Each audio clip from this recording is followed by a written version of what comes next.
Baoyo balingi lisusu kotia biso na makambo ya tribalisme pour lobela bango bino jeunesse non.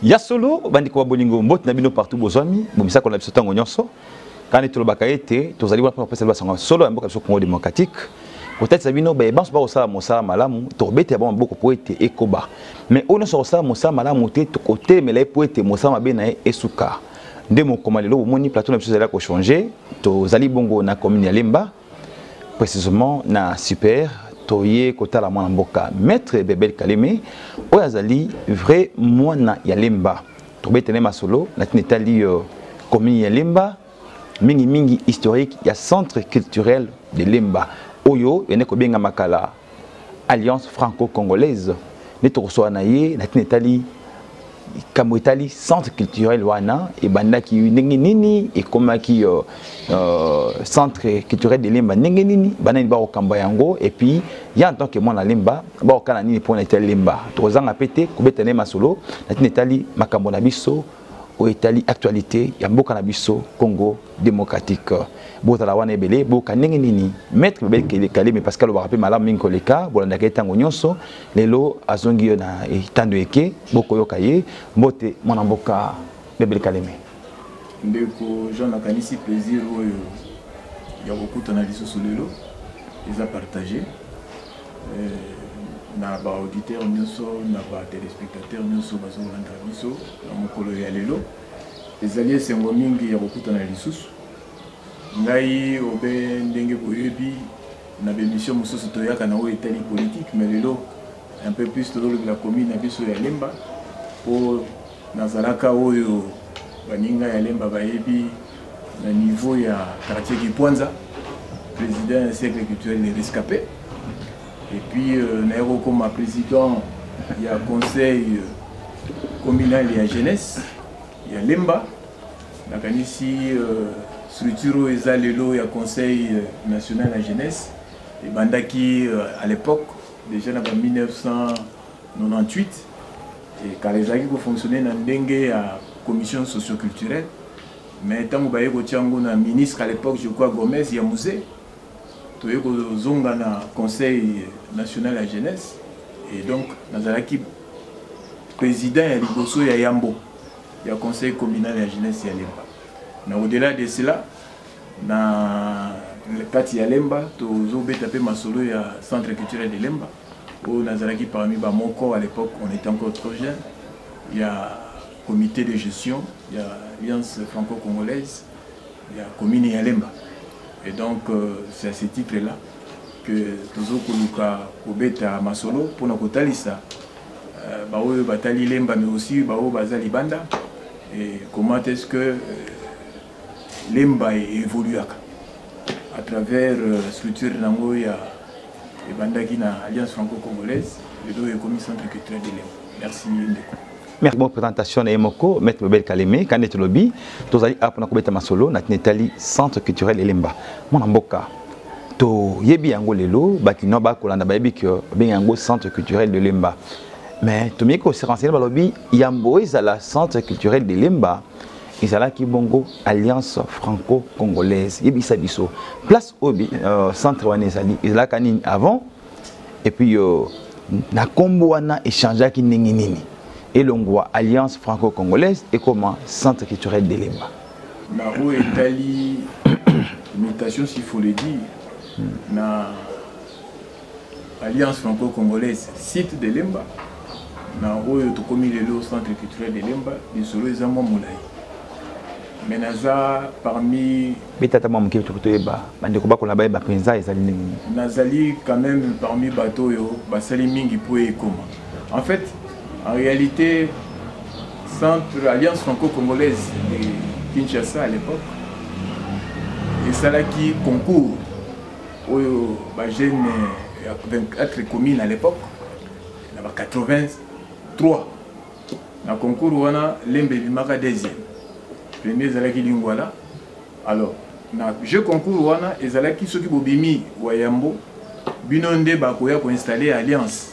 C'est-à-dire, Bakocha bibliothèque, activité sur la commune pour permettre aux jeunes de Kokolisa Bongo na Bango. Voilà, l'Embaloko Bimaki deuxième, Lingwala Zalaki n'espace T. Alors, c'est comme ça à l'époque, Maman Mantekou. Où il y a la commune à Lemba, à l'époque, il y a un commissaire de zone. Il y a la commune à Lemba, à Kanisaki, que l'espace Ouana, où il y a le centre culturel, il fallait qu'il y ait la disposition à jeunesse à travers l'Alliance franco-congolaise pour un concours de espace pour que Mindele Baya, en collaboration avec le Congo, pour ça l'activité où il y a un centre culturel, c'est-à-dire formation, la langue française et ainsi de suite. Alors, Ngai, na bolenge nyo sotango nazalaki président du conseil communal de la jeunesse. À ce moment-là, il y a une alliance. À l'époque, alliance franco-congolaise, c'est Zagina Mindele. Et il y a une élection organisée à travers mon vieux Damien Kanda, où il y a un conseil comme étant chargé d'évaluation des projets. Et il y a un président. L'activité Nyoso, où il y a un conseil à l'époque, il suffit pour mon vieux Damien Kanda, il y a un président, il y a un site à Lemba à l'époque. Donc, il y a un conseil, l'activité Nyoso, il y a un conseil, il y a un assemblée générale, même l'association, il y a besoin que l'activité, il suffisait de passer par le conseil que j'étais pour que nous contacter le président et l'Alliance pour bâtir l'espace. Et Souka, tant que mandat n'a sili, na kokota ngapé na élection comme membre il y a effectif il y a comité de gestion alliance site Lemba. Na kanisi wana nazaki bolenge mingi. Nazaki na je crois nazaki les seuls jeunes. Donc kuteka ba mikolo na ngai ba Damien ba Sanglo ba Bertin Misele ainsi de suite. Nazaki les seuls jeunes à l'époque. Mais ba pesa une responsabilité à l'époque déjà. Il y a commission au Italie activité culturelle. Donc, il y a président de la commission d'activité culturelle. C'est à ce moment-là, Batoloko là, bienvenue au Azali Caleb Lelo, troupe na bangonio Suzaï ou les Kawana, est passé par moi. Alors, et comme deuxième mandat, tu es président du comité urbain. Parce que l'Alliance Ndenge qui fonctionne, le comité urbain, il y a 3 sites. Site il y a Lemba, donc centre culturel, c'est ça centre culturel. Site il y a Gombe, il y a Inikin. Na Inikin, tout ça qui loué. Mais site il y a Lemba, on a zalaki ndena utoloba historique. Izalaki ba pesa qui se passe wana pour la jeunesse. Il y a Lemba, tu as Lemba. Alors l'activité au salama wana. Izalaki kapona bana Lemba, tout bana comme ça avec le bango. L'espace est dans Lemba. Mais l'activité est occupée, il y a ville, province, Nyoso, il y a Kinshasa. Okay. Donc, tu as partout, parce que ça, l'activité.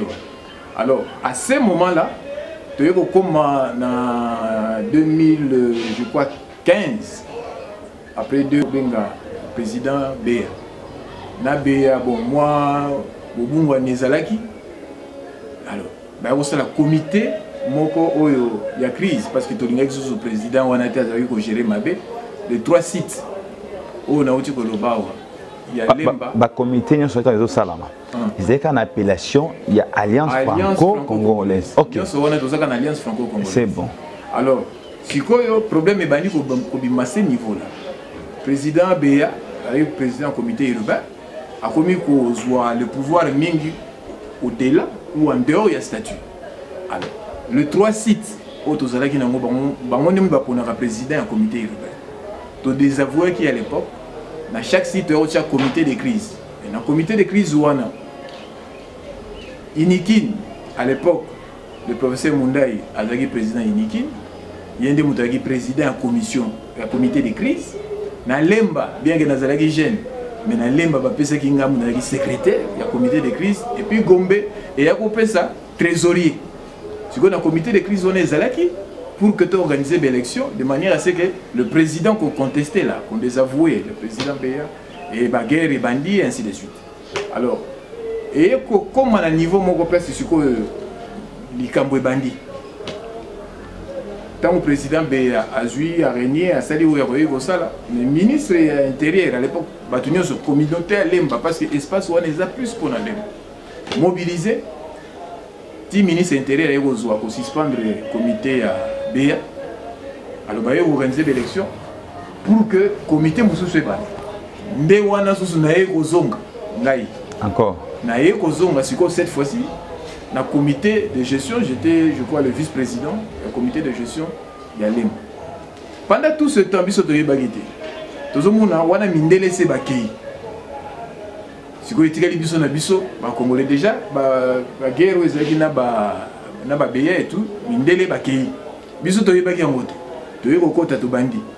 Ba mi konzi to yeko cha o eza président comité urbain Mundaï, le professeur Mundaï. Alors, biso ngai Matikala na lemba comme vice-président. Le président n'a pas que non, parce que tout alliance franco-congolaise de Kinshasa, il faut changer la statut comme alliance française de Lemba de Kinshasa. Place likambo banda yango wana. Ngana yebi ba oyote biso essaie to komela ba autorité nyo sur Lemba alliance za rasusute. Et c'est pour alliance franco-congolaise c'est un label.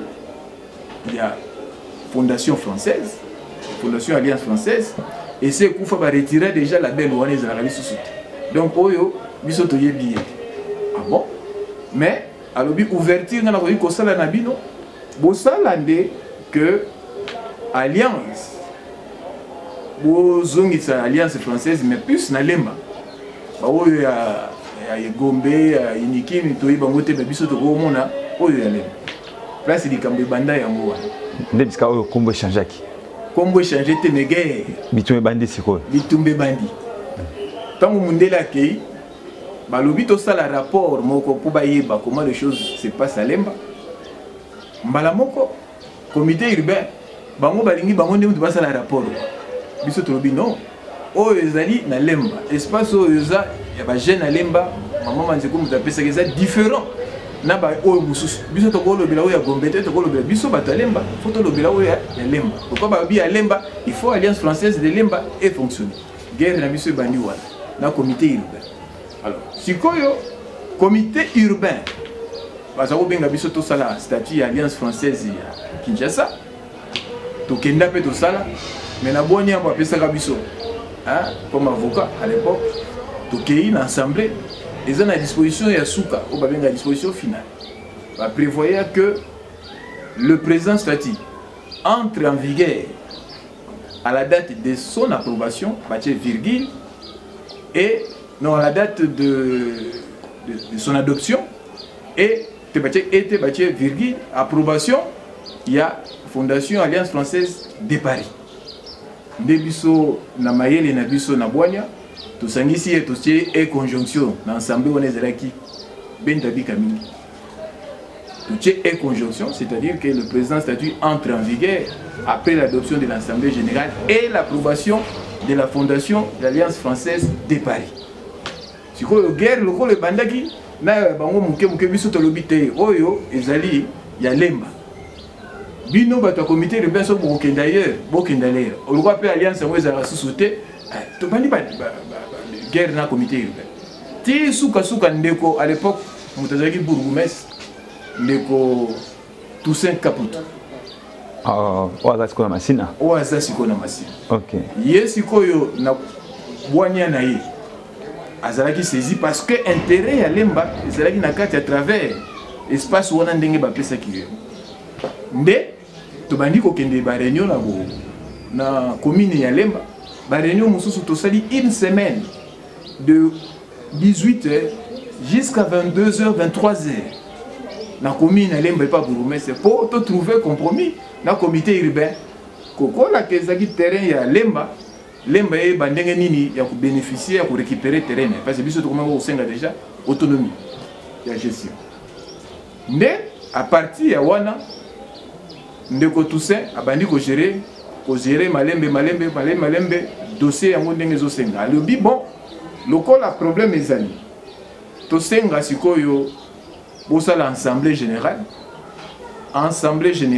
oyo ekoleka na lemba po liso ya commune ya lemba ezala na kati ya assemblée générale toyokani na professeur Mundai jour na heure mais esalama na lemba le professeur Mundai na tour na ye ayant respecté volonté oyo toyokanaki biso nyonso azwi abengisi assemblée générale na Gombe jour mosusu bon biso balobi bon biso na lemba lokola bino bobengisi toyokanaki tosala ngo awa biso pe na lemba tokokende na Gombe te le même jour même heure biso tosala assemblée na biso na lemba nde place toyaki kosala assemblée bourgmestre pe atindaki je crois à l'époque bourgmestre adjoint le vieux Yokadi yende mutu ayaki ko représenter commune na lemba na assemblée na biso nde toyaki décider tolongwa alliance franco-congolaise site de lemba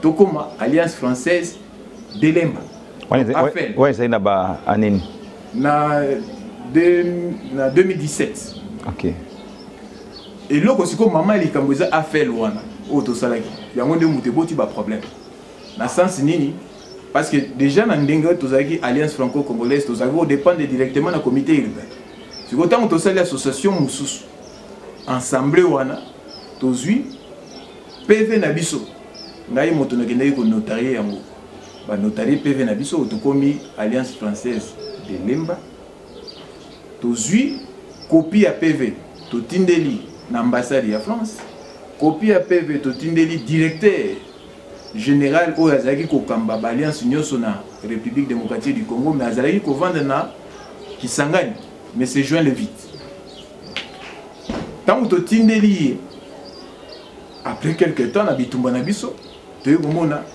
mokolo mosusu elekaki par le comité urbain Mundai ya yeli biso paquet ya ba réponse ya directeur général ya alliance nyonso na paquet wana nde toyo komona ba pekisi to monsieur Béa monsieur Mundai na monsieur Kambere va utiliser la belle alliance franco-congolaise de Kinshasa va saisir l'autorité nyos que la belle one est protégée juridiquement et donc on ne peut plus utiliser ça place siko bonne na biso ebani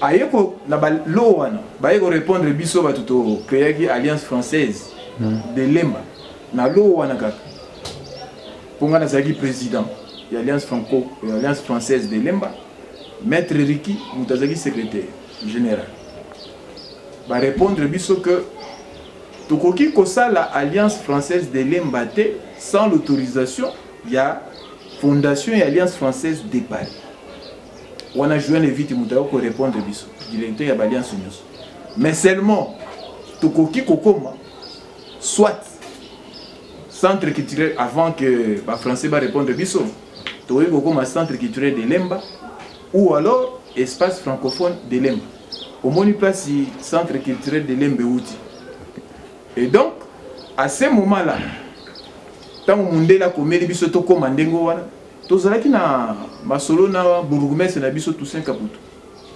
mundela suki wana te alobi puisque boyaki parce que par la suite toye ko sala ba statut notarié avant que oye biso ba statut na biso komaki notarié c'est moi qui est allé notarié alliance française de lemba non seulement notarié mais toye ko zappé attestation de confirmation il y a siège na biso alliance française de lemba nde siko ya parti wana mundele tanga lobi bokoyi kokoma centre culturel de lemba to espace francophone de lemba a souhaité to kutana na ye mundele po ayoka biso ayeba problème nini eza na niveau ya lemba a participer ba date oyo il fallait que to kutana na mundele c'est-à-dire directeur de l'Alliance Nyoso ya RDC. Ils ont en avril, je crois le 25 avril. En 2017, s'est déplacé pour l'ambassade de France. L'ambassade de France, pourquoi tu as un statut na biso nyoso notarié, on a fait comprendre que avant Bokoma, Alliance française de Lemba, il faut de Fondation Alliance française et puis Sabino Ndingisa et puis Sabino pouvoir. Mais le col a noté, Bokomi, Bango Kuna nous baye binoté, bo utiliser agapé label ou Alliance française était. Mais beaucoup oui Bokoma parce que ce bolingi Bokoma Alliance Centre culturel de Lemba ou espace francophone de Lemba, ezaka bonotarié statut nabino, na mikonzi nabino ya Lemba, c'est-à-dire ba bourgmestre ba notable Lemba bovandi vous créer assemblée générale, bonotarié ba statut nabino et puis c'est fini Bokomi. En attendant ce que vous savez la procédure on est à Moulaï pour bozongela Alliance française de Lemba. Nakanisi na ce moment là ngai mutazwaki parce que ba ene na biso bazakoye biso que non au moni espace wana certificat d'enregistrement nango ba document nango nyonso ezaka na ambassade ya France ba ene na biso tokutaki nde nazoka courage retourna mondele mais c'est jeune vite que non si ko po etali document espace ba yebisa biso ke zalaka wa mondele lobia wa zalaka wa te de bon soki ezaka pa na yo te seke ezaka na ambassade mondele lobinga nazo gérer ba alliance nyonso ya RDC. So qui est à l'ambassade, ngai na ngai na yeba. Tant to silisi réunion les mêmes jours, to zongeli ndeko kaputo. Oya na osala médiation wala iburume na biso. Tala makambu ezabo to solina mondele boy. Ndé à ce moment-là que to yokipe comité urbain ba rompe ba yambaki bango, certainement bango pe ba yokipe balingi ba banda siko ba démarche pour l'obtention de documents. Pour permettre bango ba s'enrichir nango biso tozo bunda pour la communauté mobimba ya Lemba bango ba ngaki kozwa yango à titre personnel surtout que ezala ibutaki na commune ya Lemba ndé à ce moment là tant to yokozwa ba document na outre ba attestation de confirmation ndeko Mundai wala ki président comité urbain akeko koma lettre moko na et pas notaire pour ba niler acte ba pesa ki biso. C'est-à-dire statut n'a pas reconnaître en société. Elle est réservée copie par bourgmestre à l'époque Toussaint, comme je l'ai dit. Toussaint n'a Bobangi, peut-être, à moni que non, n'a pas si autorisation, attestation en confirmation. Aïe comme lettre moko oyo azoko annulé attestation de confirmation à pesa qui biso pour la siège. Tant a commis à réserver à commis le Mundai à réserver biso copie. Mais si vous avez réagir, na bécrit, tout ça, par écrit, comme la bourgmestre à l'époque, tout ça, tout le bien, mais tout ça, vous comprenez comment est-ce que yo ont annulé le document alors que même Munda Yango a commis la guillotte, a commis les notaires, mais on dit quand même, beaucoup d'autorités, ndengolobi. Ils ont la qui s'est que oyebi ba dossier abiso ya alliance ya alliance yango ya site Lemba bien mingité parce que l'historique eza maman Manzeku muto apesa ka yango.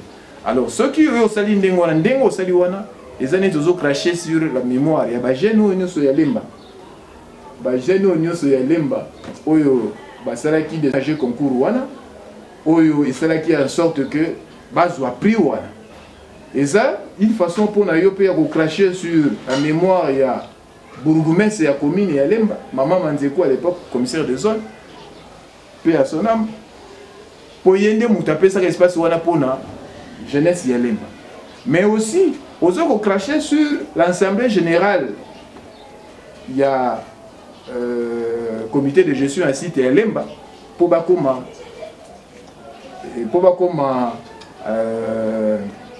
Alliance française de Lemba. Alors, surtout que dans l'Assemblée, Molo Motonayo, Otindaki Motonayo, bourgmestre adjoint Azalaki. Alors, Tosengi Nayo, au revoir décision Nayo. Après, on a revoir la décision Nayo, toi, comment ça, d'accord, aéro la décision Moussous. Décision, on a aéro Zoyango, on a coloqué ça dans le comité urbain que makanisi oyo boza nango eza oyo nga nalingaki te. D'abord alliance yango mpe ezalaka lisusu te d'après bamindele ndenge bakomelaki. Mais toluka totikala na logique ya mindele ndenge balobaki ke to créer centre culturel de Lemba, ndenge balobaki ke tokoma centre culturel de Lemba. Mais na mikanda wana, en attendant ce temps-là, Bourgmestre azwaki initiative ngai nde mutu na convokaki réunion oyo ya ba notable nyonso ya Lemba. Mais Bourgmestre avisaki apesi visa na invitation, mais ngai nde mutu na convokaki réunion wana oyo tozalaki na ba Gubal, tozalaki na ba Podo, tozalaki na ba deux députés na biso à l'époque Donia na Bolemba. Donc ba notable nyonso ya Lemba bavandi tovandi Bourgmestre nde mutu président ki réunion wana nde toyako koma pe comme un centre culturel de Lemba. Donc, volonté à Mindele, na volonté à Bassise Nabiso, na ba notable, où ils avaient présidé la maison communale par le bourgmestre, Ndemutu, Ezigouti et Bota, comme un centre culturel de Lemba. Donc, centre culturel de Lemba, Mindele, bourgmestre a précisé, ils avaient une lettre où Batindela qui, disons, j'étais le président de l'AFEL, Alliance française de Lemba, la maître Ngaï, la maître Riki. Donc, beaucoup maboué, des centres culturels de Lemba et Outaouane. Alors, ce qui est centre culturel de Lemba, tout comme Yango, et comme il a évolué jusqu'à ce que, de l'autre côté, Bourgoumès s'est perdu sa démarche pour l'obtention il y a titre de propriété, c'est-à-dire le certificat d'enregistrement au nom de la commune. Il y a une démarche place sur quoi il y a tout y a qui pour la pression, na bandeko ya conseil communal à jeunesse, marche mususu to salaka, d'ailleurs ngam na salaki ba banderole nyonso wana, to salina bango, ainsi de suite, moi pression comment on ta bango pe na exploiter sur quoi canon na bango au niveau du ministère de la jeunesse, ainsi de suite, jusqu'à ce que le ministre à l'époque de la jeunesse ayako kobenga ayaki na centre culturel. Et puis tukutanaki na Mundai abengi biso nyonso to kende na cabinet na ye Mundai na comité na ye bayaki te e biso tozalaki wana e koloba mokolo yango ezalaki Bourgmestre Kaputu na ngai mutu tozalaki malo mokolo yango wana bayaki te. Donc voilà lelo mona mboka lelo mona mboka Bebel Kaleme bozali moko ya ba dirigeant na sur ya centre culturel de Lemba. Non, Nazali lisusu moko ya ba dirigeante parce que na démissionné qui depuis 2020, je crois décembre 2020.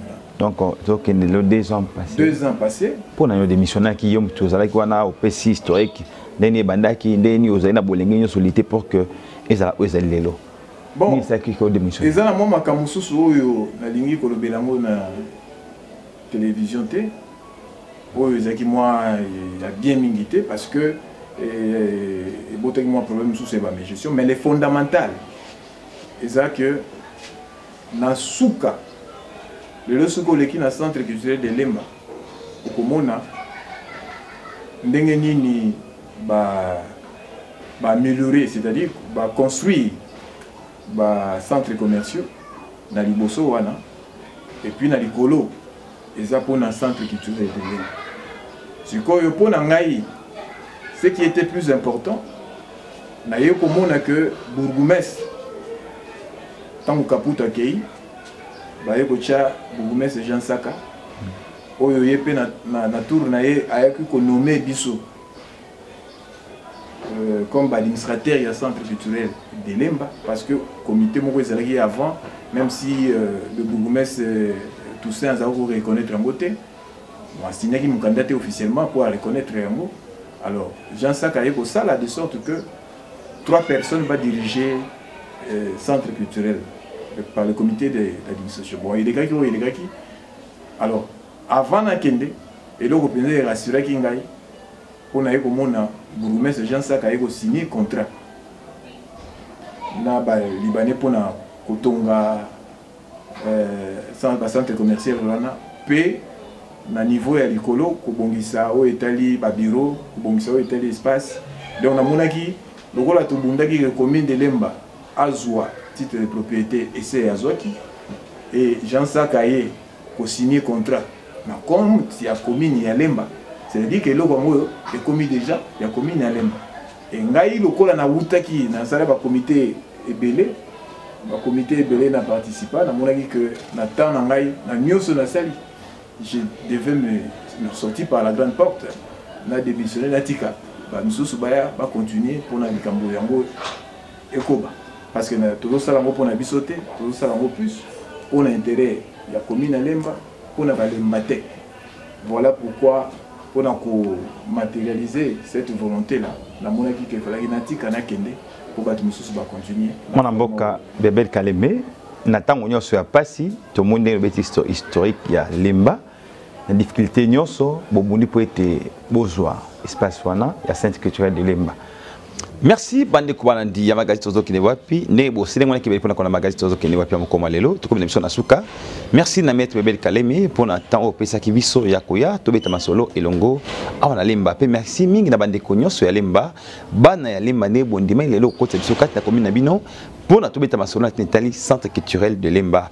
Na PSP merci na Yimoko caméraman de guerre Léon Ngumbu organisé ma caméra assisté par Kelvin et Singe na Bosanité montage na Yimoko Carlos Maïkola PGRS Makola. Merci na mon grand frère propre Papi Koussomi prix Nobel pe na grand frère Bifort kuna bisika ozami bise ele Fortuna pe na Yimoko honorable dit tout monis bled na Bosanité excellence Jango Invuzi pe bana notre ville province ya Kinshasa pe na Yimoko président John Mbaetita ya les changements à marche soki ozala posa na biso benga biso na numéro oyo tolobela mais menson oyo bakosala mabe po ete makambo ya malamu nde ekota baoyo balingi lisusu kotia biso na makambo ya tribalisme kolobela bango bino jeunesse non.